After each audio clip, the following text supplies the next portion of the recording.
12 जनवरी पाक कलाम में से पढ़ेंगे इमसाल की किताब उसके पहले बाब की 20वीं आयत से लेकर 33वीं आयत तक।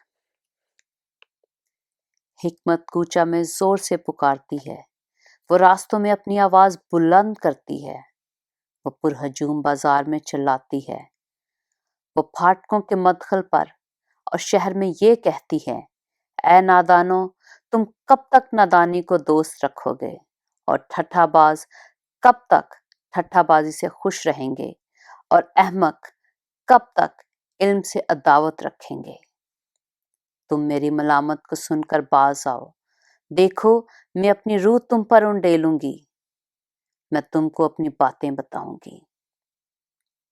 चूंकि मैंने बुलाया और तुमने इनकार किया, मैंने हाथ फैलाया और किसी ने ख्याल ना किया, बल्कि तुमने मेरी तमाम मशवरत को नाचीज जाना और मेरी मलामत की बेकदरी की।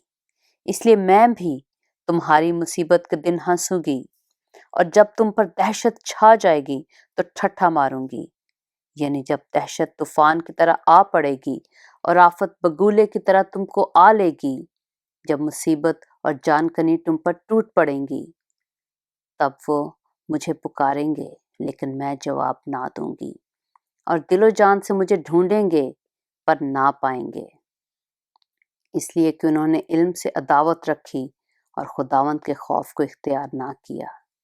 उन्होंने मेरी तमाम मशवरत की बेकदरी की और मेरी मलामत को हकीर जाना। बस वो अपनी ही रवश का फल खाएंगे और अपने ही मंसूबों से पेट भरेंगे, क्योंकि नादानों की बरगश्त की उनको कत्ल करेगी और अहमकों की फारुगलबाली उनकी हलाकत का बायस होगी। लेकिन जो मेरी सुनता है वो महफूज रहेगा और आफत से न डर होकर इत्मीनान से रहेगा। पाक कलाम के पढ़े और सुने जाने पर खुदावंद की बरकत हो।